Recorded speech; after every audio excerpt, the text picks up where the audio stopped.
The following program may contain coarse language, violence, nudity, mature subject matter, or scenes which may not be suitable for all viewers. Viewer discretion is advised. All Hit Radio.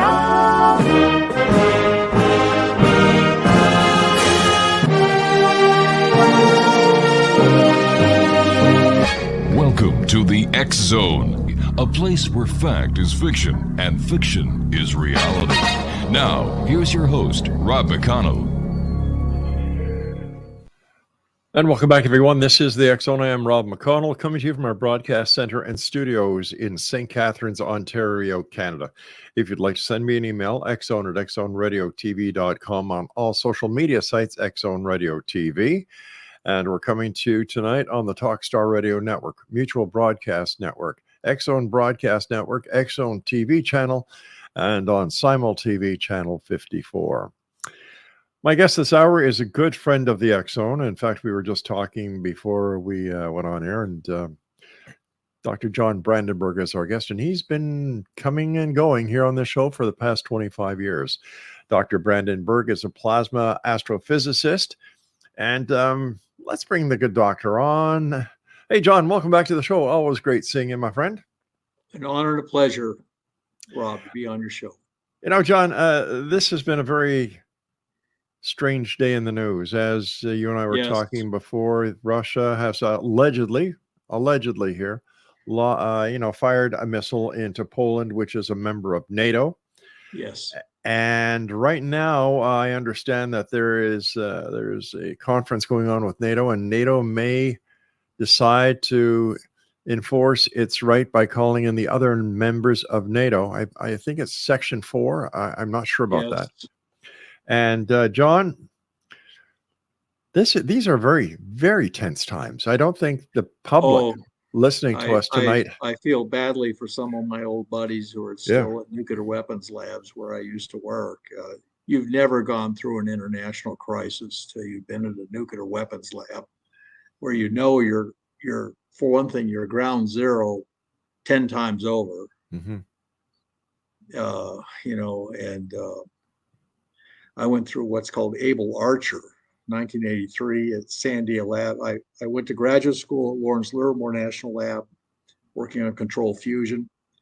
Then I went to Sandia Labs in Albuquerque, where I worked on control fusion and directed energy weapons, which involve a lot of plasma physics. And we went through the Able Archer crisis, 83. You can look it up on Wikipedia. We came as close to a nuclear war then as we did during the Cuban Missile Crisis, but it was secret. Almost nobody knew what was going on, but we could see something was going on, and it filled my colleagues up and down the hall where I worked with fear and despair. The nuclear winter study had just come out, which by interesting coincidence was the nuclear winter discovery was made because of a dust storm on Mars in 1971. Mars was covered with a global dust storm. They'd never seen anything like it, and it lasted for months while the Mariner 9 probe orbited kind of in hibernation. Finally, it cleared, and they were able to take all these pictures of Mars showing river channels of the Grand Canyon. But people couldn't understand how you could have a global dust storm cover the planet from North Pole to South Pole. And then when they figured out the mechanism, they realized, oh my God, if there was a nuclear war, the same thing could happen. And they published that study in December of 1983, caused by the dust storm on Mars, or inspired by it. And then that may have helped prevent a nuclear war when we had Able Archer 83, which was a NATO exercise that the Russians, feeling very cornered and threatened, felt was a Trojan horse. So we were going to use this big military exercise across NATO as a cover to launch an attack on them. So all it would have taken was one incident like we've just seen today in Poland, and we could have had a global nuclear war. And let me tell you something. when you have situations that can involve chain reactions like a nuclear war, it doesn't take much to start one. It's like a fire at a dynamite warehouse. It can start with a worker smoking outside, throwing his cigarette butt in the wrong place, or a lightning strike on the roof setting off a big fire. It doesn't matter. The end result is everything blows up. And they did that. They found that out from numerous war games that they did at Livermore when I was there. They said it doesn't matter how a tactical nuclear weapon or just a conventional war that starts and just keeps escalating to finally use tactical nuclear weapons, to finally global nuclear weapons, and finally complete exchange. And so I think everyone should calm down about this missile hitting a grain elevator. I know 2 people got killed. I think this is terrible. I think it's time for a ceasefire in Ukraine and a negotiated peace. I know you don't want to negotiate with Vladimir Putin. You want to force him off the throne. Well, sometimes that just isn't possible. Yeah. We have to have a peaceful resolution of this. Who cares about the Donbass if the stakes are a global nuclear war resulting? And the Earth will end up looking like Mars. You know, you mentioned the Cuban Missile Crisis, and I remember that as a child, where we had to go through the exercises of getting under our desks or standing under the doorway, and then they would test the air raid sirens, and we lived right across the street from the air raid siren that was on top of the school. And I'll tell you, when that thing went off, it just crumbled you as a child. Yes, it is. It was very terrifying. It was supposed to be terrifying. Supposed So to make everybody get to a shelter.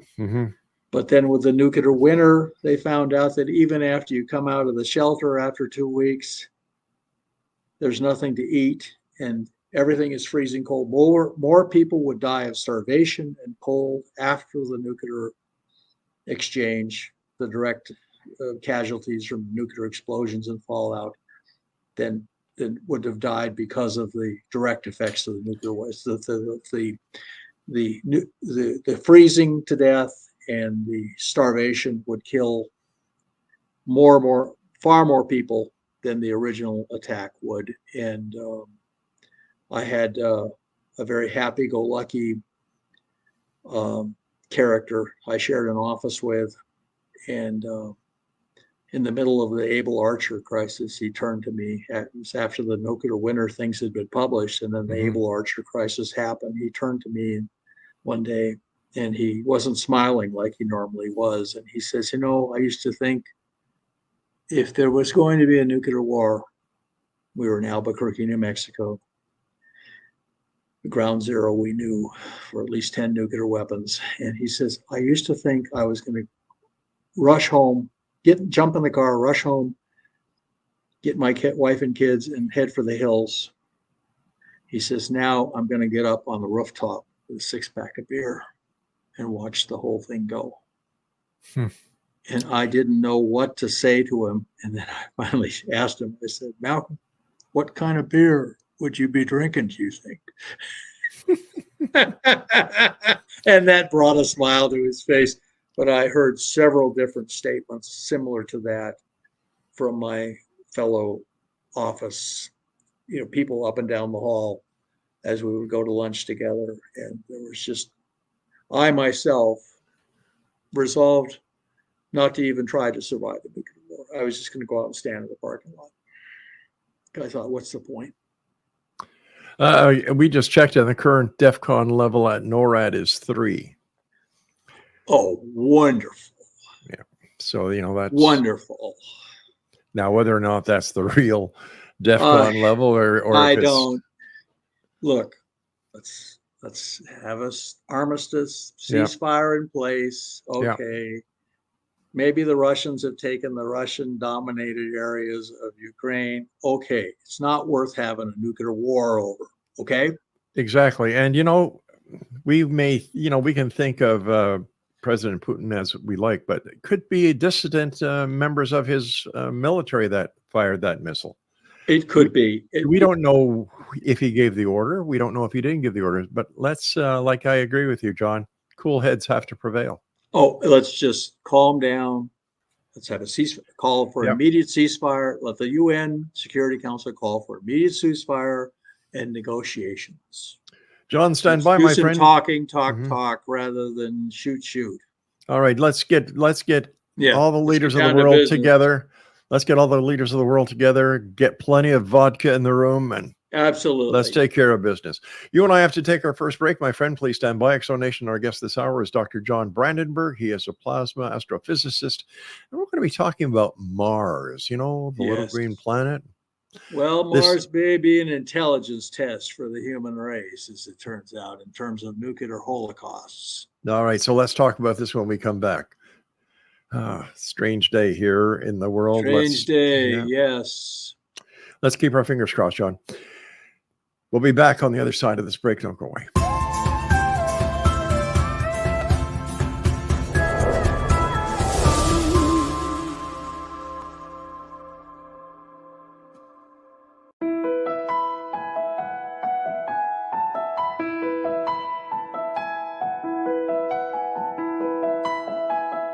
Beautiful Mind Coffee is delicious coffee your brain will love. Made with ethically sourced 100% Arabica coffee grown in the volcanic soil of the Tolima Columbia region, Beautiful Mind Coffee is roasted and ground in small batches to ensure each bag contains a wonderful full-bodied artisan coffee. Beautiful Mind Coffee contains herbal ingredients to aid in boosting your daily mental clarity and focus. Maca root powder, green tea extract and American ginseng have all been selected for their ability to support good brain health. Taking care of your brain's health now can help delay or prevent the onset of cognitive dysfunction, including dementia, Alzheimer's, and more general memory loss as you get older just by enjoying the delicious flavor of our roasted coffee and herbal ingredients found exclusively in Beautiful Mind Coffee. For more information on Beautiful Mind Coffee, visit us online at www.beautifulmindcoffee.ca. Beautiful Mind Coffee is now available at amazon.ca.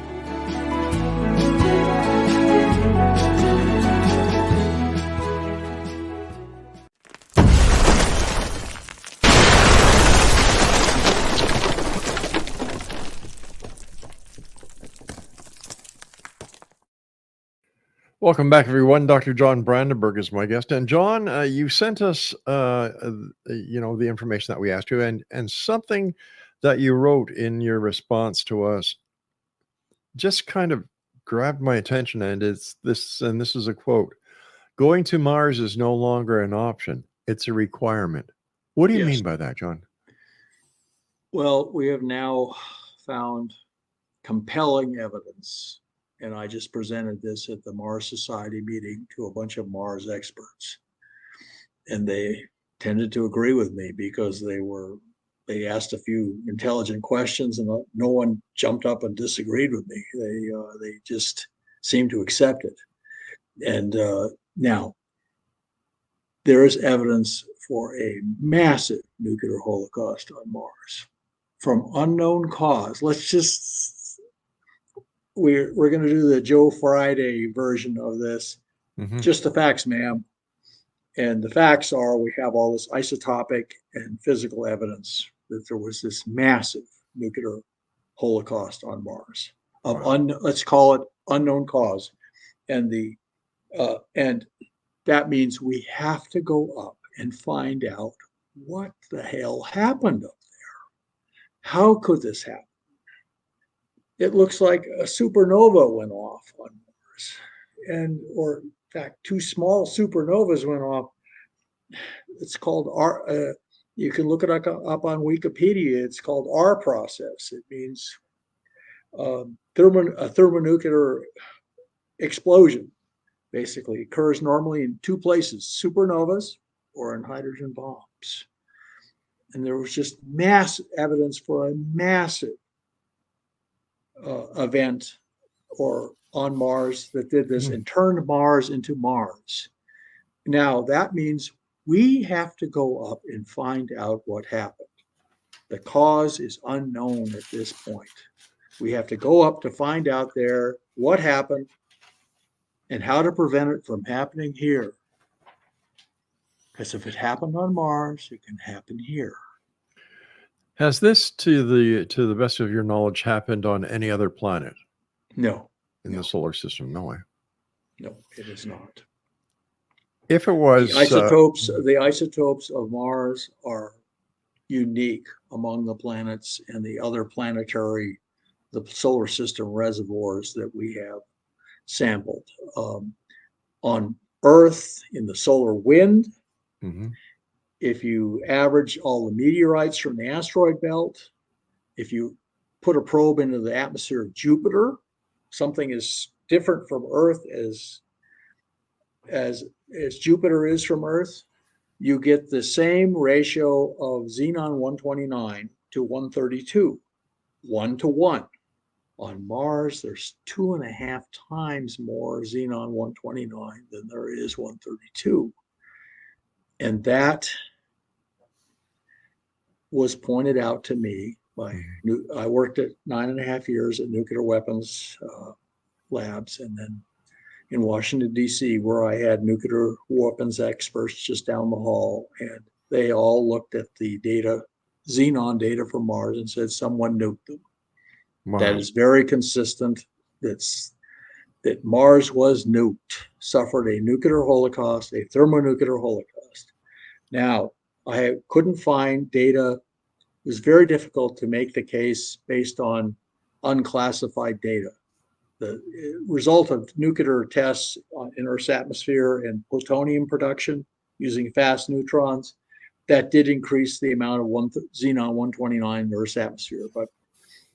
But what happened is I found out in supernova simulations, simulating what happened in the core of supernova, that shows, and I found scientific references where people had done simulations of those, and they come out with the xenon 129 spike. And that's a signature of a thermonuclear explosion, either in a supernova or similarly. If you look up our process on Wikipedia, it says it can occur 2 known places. One is in a supernova, big star exploding, or in a hydrogen bomb. John, do we have any idea on how long ago this thermonuclear holocaust may have happened? The best data we have is from one Mars meteorite called EETA 7901. In fact, it was the first Mars meteorite ever discovered to be from Mars. And for one thing, it had a lot of trapped gases in it that had a lot of xenon 129, which was very rare. And it was a signature, apparently, because we landed probes on Mars, we measured the atmosphere, found this xenon 129 spike. Right. And so, but the meteorite itself is quite unusual in that it's 2 lava flows, one on top of the other. It's a lava sandwich.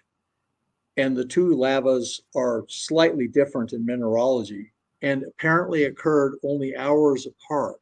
This is a quite remarkable rock. And so here's this chunk of rock that has a kind of layer running down the middle of it, where half of it is one lava flow and half of it is another lava flow only a few hours later. And they see something like this in Hawaiian lavas. So, and that happened 180 million years ago. They can date the rock. Both of the lava flows are 180 million years ago. They can radiocarbon date, radioisotope date those. Then what they found was half of the rock had been heavily exposed to neutron bombardment, like from a nuclear weapon or our process event, let's call it, of unknown cause, a thermonuclear explosion of unknown cause. Half of the lava had been heavily bombarded with neutrons, creating a whole bunch of what's called krypton-80. It's another inert gas, and it happens, it is created when you bombard ordinary rock, which always has a little bit of potassium in it, bromine, which is a chemical like chlorine, only it's heavy liquid. And anyway, it reacts with salts. It forms salts in the rock. And if you hit the bromine 79 with a neutron, it immediately absorbs it and turns into krypton 80, which is a gas, which then oozes out of the rock, diffuses out of the rock into the atmosphere, and part of it remains trapped in the rock. And they found that half of this rock, that one lava flow, is much heavily exposed to neutrons, and the other half, which is apparently only a few hours different in age, shows very little neutron exposure. So that means the event was apparently very intense and short-lived on Mars, about the same time as this lava rock was hardening. So 180 million years ago. That's about the time of roughly the boundary between the Triassic age of dinosaurs and the Jurassic age. Jurassic was, the really fancy dinosaurs. The first dinosaurs were all 4-footed, and they had big sails on their back and stuff like that. So they were pretty boring. But the Jurassic age, you had, two-legged dinosaurs like Allosaurus and Brontosaurus, and then you had one with the spikes on its back, the Stegosaurus. And so a lot of fancy dinosaurs in the Jurassic age. That the final age was, of course, Cretaceous with the Tyrannosaurus Rex. But the Jurassic age, the dinosaurs really had a heyday. And so about the time of that transition, Triassic to Jurassic, was when this happened on Mars. So there was nobody on Earth that anything resembling a human being on Earth. In fact, there were only kind of mouse-like creatures, were the only mammals. So we know that approximate date that this happened on Mars, at least based on this data. And we also then have the new evidence, in addition to finding the supernova simulations showing the xenon spike, xenon 129 spike. We have found out that the Martian atmosphere, which is mostly carbon dioxide and then 2% nitrogen, it's about 3% nitrogen and then about 2% argon, which is an inert gas. They use it for welding to make sure that the metal doesn't catch fire when they weld, like aluminum or something. And so, the nitrogen was heavily bombarded with neutrons, apparently. This happens, they saw this happening in nuclear tests. The neutrons come out of a thermonuclear weapon, exploded in midair. They rattle around through the atmosphere, bouncing off all the oxygen and nitrogen, and then they slow down, and then they're absorbed by the nitrogen-14, which is the most abundant atmosphere, which turns it into nitrogen-15 with the emission of a gamma ray. The gamma ray will kill you. So when a nuclear weapon goes off, it converts part of the nitrogen in the air from being one isotope, nitrogen-14, into nitrogen-15. And when it does so, it emits all these gamma rays. So the neutrons, which actually have a limited range in the atmosphere, get converted into gamma rays, which come from every direction. It doesn't matter if you're covering up under your desk. The gamma rays will get you because they're very penetrating, very deadly. And so the neutrons get converted into gamma rays by this nitrogen process. And Mars' atmosphere has twice as much nitrogen-15 in proportion to nitrogen-14 as on Earth. Then the argon is almost all argon-40, which is caused by intense neutron bombardment of the potassium in the rocks, converting it from potassium-39 to potassium-40, and then it absorbs another neutron and turns into argon-40 and emits a proton. So it then turns into a gas, which then goes out of the rock.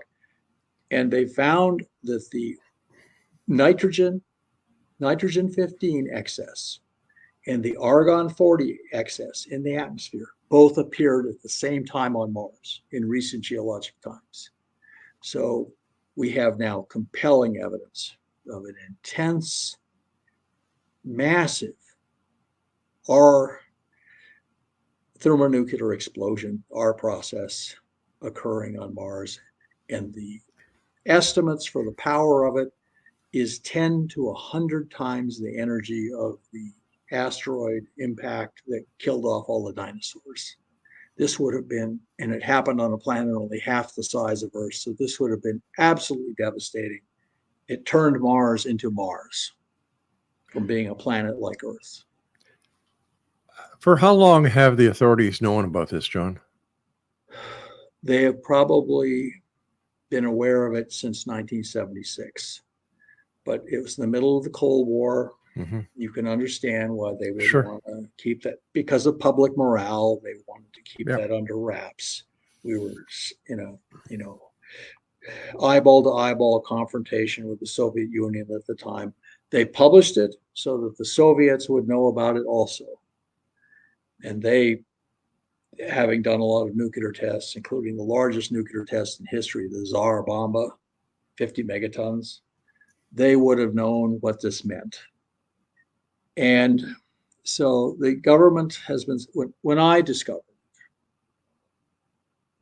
was because a nuclear weapons expert told me that's what the xenon spike meant. I didn't work directly on nuclear weapons, Right. so I didn't know about this. I was working on controlled fusion and directed energy weapons. So a guy told me, and then when he told me, he looked embarrassed suddenly, and he realized, oh my God, I shouldn't have said that. He had that look, and he then walked away into the classified area. He said it in an unclassified library at Sandia Laboratories in Albuquerque. And then he walked from the unclassified area into the classified area through a doorway, where it said, only people with security clearance Right. badges can go through this door. So he excused himself after making that, just blurting that out to me. It's taken me this long to figure out where the strong evidence of this would be. But I managed to finally make, I think, a quite strong case now from the evidence.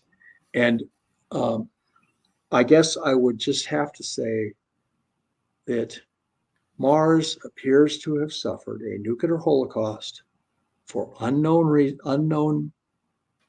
The cause of this is unknown. Mm-hmm. But we have to go up now and find out why it happened, how it happened, why it happened, so that it doesn't happen here. And of course, if we get in a nuclear war over the Donbass region of Ukraine, we won't be able to go to Mars. We must go to Mars now, and we must also look at a picture of Earth, look at a picture of Mars, and say a global nuclear war event Mm-hmm. may have happened on Mars and made Mars the way it is now, from more moon-like than Earth-like, but it started out with a blue planet like the Earth. So we have to take this. This is an intelligence test for the human race. And we have to find out. Going to Mars is no longer optional. It is mandatory if we want to survive. John, stand by. We've got to take a break. Exonation John Vandenberg is our special guest. And we're talking about 180 million years ago. Yes. A thermonuclear explosion on Mars. That's what the evidence is pointing to. Stand by, John. We'll be right back.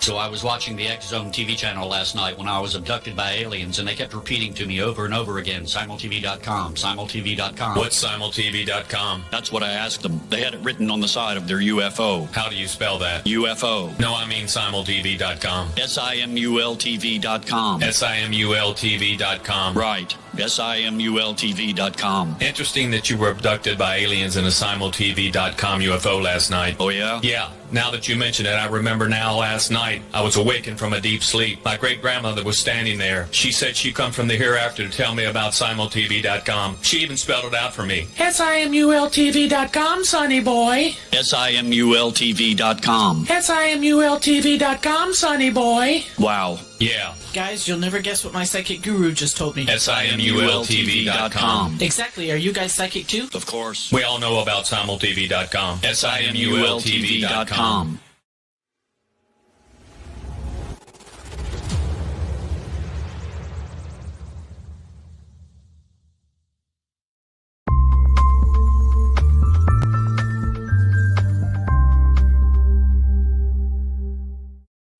Dr. John Vandenberg is our special guest. And John, when the last time NASA sent a craft to Mars, did they know about what happened 180 million years ago?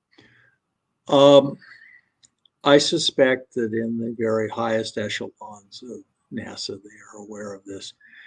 Myself, when I discovered this, the strong evidence of this, I reported it to the Pentagon, not to NASA. I figured NASA would be pretty useless. And they sent a guy from the Defense Intelligence Agency, whom I knew from my work. They sent him to where I worked, and I gave him a full briefing on all the evidence that I had. This was back in about 2001. And he took careful notes and looked very serious. And then he said, "Thank you, and we'll get back to you." And he reported this to the Defense Intelligence Agency is the CIA of the Pentagon. So he reported it apparently to the Mars desk at the Pentagon. And after 6 weeks, they sent back a message, publish. So the government decided that it was time for this to come out, not from an official source, but from just yours truly. And I first thought it was a natural nuclear reactor that may have gone unstable and blown up on Mars. There were natural nuclear reactors on Earth. And I presented that paper at a planetary science conference, and it was well received. Several people said, "Well, we know there's water on Mars and there's uranium on Mars. This could have happened if it happened on Earth, it could have happened on Mars." But then the xenon spectrum is wrong.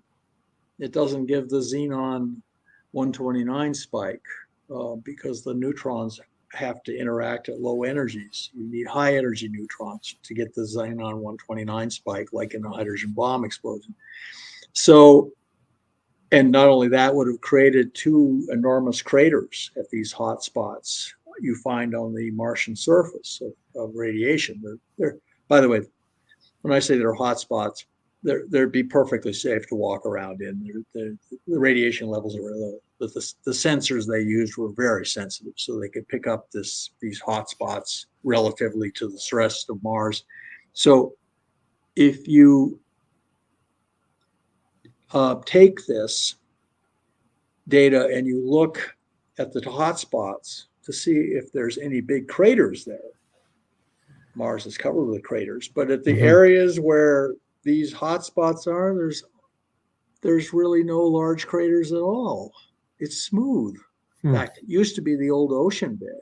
And you think, well, maybe the ocean smoothed it out. No, there's one crater that's a big crater that happened right at the edge of the ocean, and it's still very visible. So these things were air bursts. Now, something like that happened over Siberia in 1908, the Tunguska event. But that was just, they checked very carefully to see if there was anything nuclear about that, and there was not. It was just a big explosion, like, 40 tons of dynamite falling in from the space and blowing up in midair, flattening all this forest. Okay, so, but these things were air bursts like at Nagasaki and Hiroshima, which didn't create craters, but just they detonated them thousands of feet above the surface to create better shock waves. to kill more people. I'm sorry. It was the war, and they were trying to end the war. And we were getting ready for an invasion of Japan. And it would have been just horrendous loss of life, not only for us, but also for the Japanese population. So they wanted to impress the Japanese, so they did that. They detonated midair, no craters, massive shock damage, and that's what these explosions on Mars were like. They were probably kilometers up in the sky when they went off. Whatever went off, went off. We're looking at 180 million years ago, John. Yes. Why is it important that 180 million years later, we go to Mars to find out what happened? Well, I'm just an Episcopalian, but I do believe in the law of karma. Whoever did this if somebody did this to Mars, they're long gone, and the law of karma has caught up with them by now. But it shows that there are, let's say there are forces in the universe that can cause this sort of thing. We have to find out what those forces are and how to prevent them from acting on Earth. Now, Earth, for one thing, is putting out a lot of radio noise. It sure is. Apparently, it's the ground control radars around airports are the brightest thing. You can detect them 100 light years from here. Wow. If there was another Earth out there with the same level of racket, not just rock music, especially from the 80s, but from ground radars that run at airports. Yeah. If there was another Earth out there, we would be able to detect it 100 light years from here, but we don't. It's quiet. It's very quiet out there. This is called Fermi's paradox. Why is the universe so quiet? One answer, by the way, is truly intelligent species do not advertise themselves. They stay quiet. Hope no one will notice them. Why is that? Well, the universe is apparently a dangerous place. It's as dangerous as it is beautiful.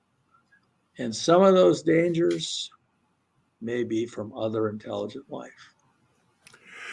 We have to accept that possibility.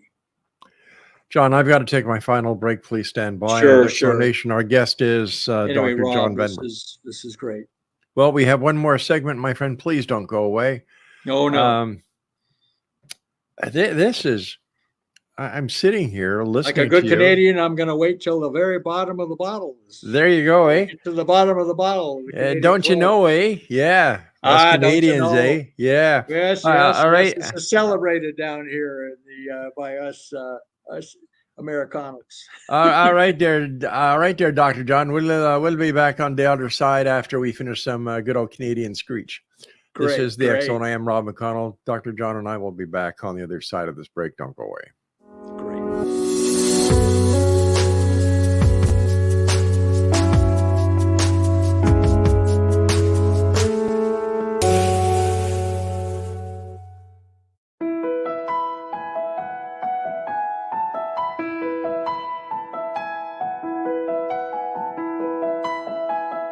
Beautiful Mind Coffee is delicious coffee your brain will love.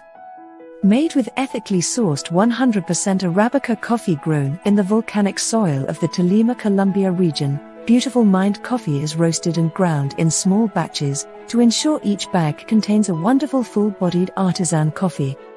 Beautiful Mind Coffee contains herbal ingredients to aid in boosting your daily mental clarity and focus. Maca root powder, green tea extract and American ginseng have all been selected for their ability to support good brain health. Taking care of your brain's health now can help delay or prevent the onset of cognitive dysfunction, including dementia, Alzheimer's, and more general memory loss as you get older just by enjoying the delicious flavor of our roasted coffee and herbal ingredients found exclusively in Beautiful Mind Coffee. For more information on Beautiful Mind Coffee, visit us online at www.beautifulmindcoffee.ca. Beautiful Mind Coffee is now available at amazon.ca.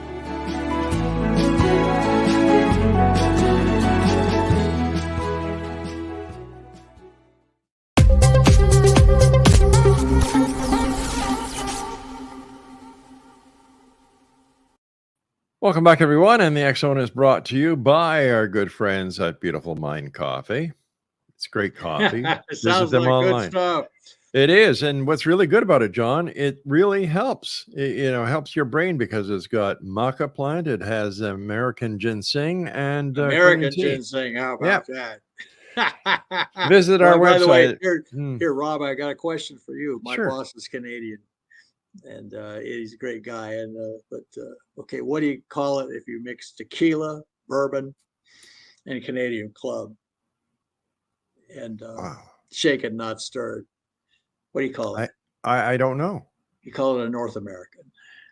Because those are the three nations of North America. Yeah, that's right. I remember a time when people were worried that that Mexico, the United States, and Canada would form the North American Union, and I don't know what happened to that idea. Terrible idea. Yeah. Not that I there wouldn't be some advantages to it, but we're pretty different. Oh, pretty we sure different are. Kettles of fish. People ask me if I believe in aliens. I said, sure, just look at the southern border of the United States and Mexico. Got a lot of aliens down there. Well, I tell Mexican Americans, and I'll just mention, I had two students who worked for me at this Florida Space Institute. One was Egyptian and one was a Mexican American. I called them my pyramid builders. And the Mexican American, his name was Hector. He's a great guy. He's really smart. They both did wonderful work for me. And he said, the Puerto Ricans and the Colombians, and especially the Cubanos, they don't accept me that I'm Hispanic. He says, it's weird. In fact, I tell them I'm from the West Coast and they say, Tampa? And I said, that's just because they're jealous, because the civilization in old Mexico, the Aztecs, or the Mexica, as they called themselves, from whence we get the word Mexico, the Mexica, they outshone anything in the rest of Latin America. But the rest of Latin America is obsessed with being Spanish. So it's anyway. So I told them, I said, they're just jealous of your civilization that you had in old Mexico, the Mayans and the Olmecs and the Mexica and everything. So that made it feel better. Well, that's good. We just have to look at the human population on this planet as one race. Let's knock off the color, for God's sake. You get past the skin, we're all the same. Why don't we just knock off the racism, knock off the way that we treat each other, and get back to basics. I don't know. That's right. Oh, by the way, my girlfriend's out there, Jackie Hunter. She's a science fiction author like me also. And anyway, hi, Jackie. Hey, Jackie. Welcome to the X Zone. Lecture to the X Zone. Yes. So John, what do we do next with this, with the Mars conundrum that we are facing? And if we're smart, we go to Mars and we find out what the hell happened up there. And we become spacefaring, because it doesn't matter what caused it. The key to preventing it from happening on Earth is to be spacefaring, to be very space capable. It's apparent from the size of the explosions and their detonation points above the Martian surface that this was not launched from. This was not something that came out of Mars. Right. This came from outer space. And that means if it was some freak solar flare, which I'm a plasma physicist, so I don't believe that at all. Right. But it would be nice. In fact, if it was a solar flare, it would be there's a shortcut to having hot fusion, which I work on. But let's just say whatever happened, weird solar flare, fragment of something from a neutron star, who knows? It doesn't matter what it was. It came from outer space and hit Mars. Well, That means we have to have people in space, in spacecraft that can deal with things like this coming towards us. If it was a freak solar flare, wouldn't there be evidence on Earth to substantiate that theory? Oh, or would it depend yeah, on the you're right. No, Mars doesn't have much of a magnetic field, and at least not a global one. Mm-hmm. So Earth would be protected to a certain extent by its magnetic field. That's why you get the northern lights, right? So beautiful up in Canada. But there's no. I can't conceive. I'm fairly open-minded character, but yep, you are. I also consider myself a very good plasma physicist, and I can't imagine any solar flare phenomenon causing something like this. So, for one thing, solar flares don't have thorium and potassium and stuff like that in them. They're all hydrogen, straight hydrogen, basically from the solar wind. So we are left with a completely anomalous event. It looks like a miniature supernova went off in the Martian atmosphere, and I know of no natural phenomenon that is capable of doing that, and that's a problem right there. We know what that's the elephant in the room. Sure. And we also know that we would expect to be picking up soap commercials from Alpha Centauri, from other civilizations. It's the nature of life to spread into all available living spaces and be noisy. Human beings are noisy. So are dolphins. So are killer whales. Whales. They make all this. They're always singing. So it's the nature of life to be spread and be noisy. So the universe, by all reckoning, reasonable reckoning, should be a very noisy place, full of soap commercials and radars and all the stuff. That's called Fermi's paradox, by the way. Enrico Fermi said, "How come we can't hear anything? It's dead silent out there. Dead silent."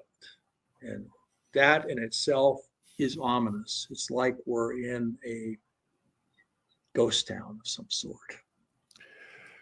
Dr. John, you and I have come to the point where we must say so long for tonight, sir. Thank you so much, Rob. I look forward to being on your show again. Anytime, John, you just let us know when you want to come on. We'll make it happen. And I thank you for all the work that you've done over the years, and thank you for your service. Thank you so much. Let me put it this way.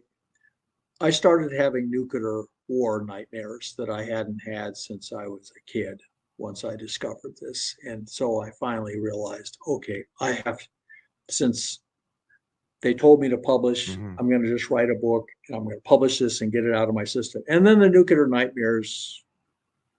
war nightmares ended when I published the book. So I felt kind of compelled to write the book Death on Mars, which has most of the data I've discussed, but it doesn't have the latest data. And so, and presents the whole case. Now, where is Death on Mars available? Oh, Amazon.com. Oh, super. I'll have to get myself Death on Mars, the discovery of a planetary nuclear massacre. Dr. John Brandenburg, thank you, sir. Take care of yourself and say hi to Jackie. Make sure it doesn't happen here, especially over the Donbass or Straits of Taiwan. We're going to do our very best to help you get the word out there, my friend. Thank you. That's one reason I'm talking about this so much now, because I recognize the danger of nuclear war has increased over the last couple of years. And all it takes is one stupid thing. One car backfire at the Mexican standoff we have, and everyone will start shooting. And that's That's dangerous. All it takes is one firecracker or car backfire, and it will. If you have a Mexican standoff like we have now between us and the Chinese and Russians, that's all it could take, and everyone would just start shooting. Dr. John, have a good evening, sir. Take care. Come Peace back. on earth. Peace on earth. You bet. Live long and prosper, everyone. Have a happy Thanksgiving. You too, John. Take care. Thank you so much. Now. Exonation, my guest this hour was Dr. John Brandenburg. The name of his book is Death on Mars, and these are very tense times, and we hope that cool heads will prevail and we won't have to worry about thermonuclear wars and explosions here on this planet. I'll be back in about 8 minutes from now as the X Zone continues from our broadcast center and studios right here in St. Catharines, Ontario, Canada. I'm Rob McConnell. Send me your emails, xzone@xzoneradiotv.com. And we're available on all social media sites at X Zone Radio TV. Don't go away. We'll be back.